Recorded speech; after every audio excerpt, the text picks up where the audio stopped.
कौमी असम्बली का खबर है, रुकने कौमी असम्बली आमिर लियाकत हुसैन अब हम में नहीं रहे। ये मतलब जाहिर है हर शख्स को मौत व हक है, अल्लाह ताला उसकी मग़फ़िरत करे और उनके दर्जात बुलंद करे। मेरा ज़ाती तौर पे आमिर लियाकत से बड़ा पुराना तालिब इल्मी का साथ था और उसी ज़माने में ये बेहतरीन मुक़र्रर हुआ करते थे और इन्हें शहंशाही जज्बात का खिताब मिला था। और इंटर के दिनों से ही ज़ाहिर है हमारा ये मुबाहिसों के सिलसिले में काफ़ी मुकाबला रहता था। ज़ाहिर है शुरू से ये जज्बाती नौजवान थे और इनकी ज़ात के साथ आपको पता है कि जो हालिया वक्तों में मुख्तलिफ किस्म की रेसें जुड़ी है, लेकिन एक बोल्ड ब्लंट इंसान से आमिर लियाकत और मैं समझता हूँ कि बहुत ही कम उम्री में इतना पुरस्कार तौर पे उसकी हलाकत हुई जिसकी यकीनन तहकीकात भी होनी चाहिए और इंतहाई अफसोसनाक खबर भी है। ज़ाहिर है उनके बहुत सारे चाहने वाले भी हैं। बिल्कुल इज़हारुल हसन साहब, उनकी शख्सियत का हिस्सा रहा ये, उन्होंने लाखों दिलों पर हुक्मरानी की, चाहे वो रमज़ान ट्रांसमिशन हो या फिर सोशल मीडिया पर जिस तरह से वो एक्टिव रहे। कई लोगों के हंसने की वजह भी वो बने, ऐसी चीज़ें उन्होंने शेयर की, ऐसे काम उन्होंने किए कि अभी भी बहुत सारी चीज़ें जब हम देखते हैं तो चेहरे पर मुस्कुराहट आती है जब आमिर लियाकत हुसैन का कोई ऐसी कोई चीज़ देखें हम तो।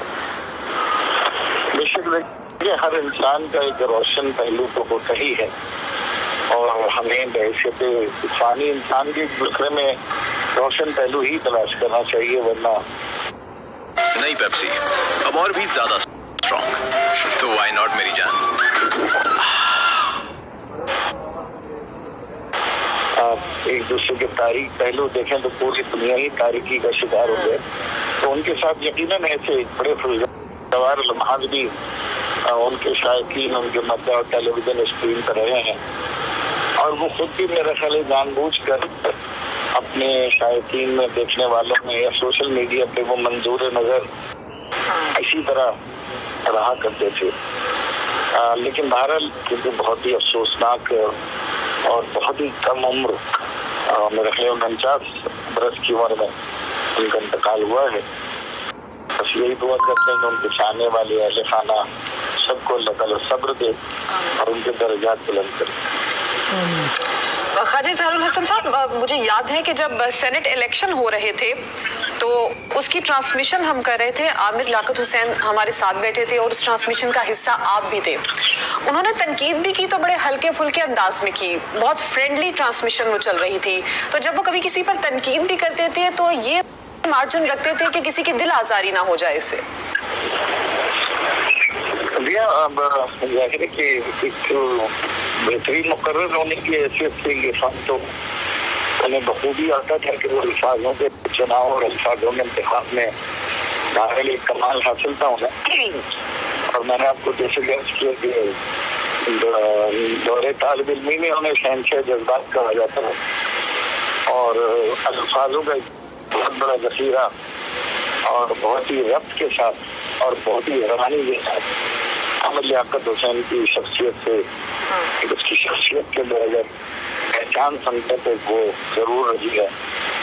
और मेरे काफ़ी तरतीज़े मुकालमे भी हुए हैं, लेकिन क्योंकि पुरानी वाबस्तगी भी रही तो शायद हमें हमेशा इकरार एक दूसरे को जरूर दिया और इनके उनसे उनका शुरू ताल्लुक रहा। बाद में बहरहाल उन्होंने अपने सियासी रास्ते लदत किए, लेकिन गुज़िश्ता साल भी वो बहादुराबाद आए और ये जो भी इस्लामाबाद की सूरत हाल की में भी आए और उनसे मुलाकात भी की थी और बड़े कंसर्न थे वो इस पर। तो मैं समझता हूँ कि यकीनन एक नुकसान है मीडिया का और सियासत का। अच्छा, तो आप लोगों ने सुना कि डॉक्टर आमिर लियाकत साहब इंतकाल कर गए हैं। अल्लाह पाक इनको वाईफाई का पासवर्ड एक क्लिक में नसीब करें और ہمیں جوائن کر چکے ہیں MQM سے خواجہ اظہار الحسن صاحب، ان سے بات کریں گے۔ خواجہ صاحب بہت شکریہ وقت دینے کے لیے، انتہائی افسوسناک خبر ہے، رکن قومی اسمبلی عامر لیاقت حسین اب ہم میں نہیں رہے۔ یہ مسئلہ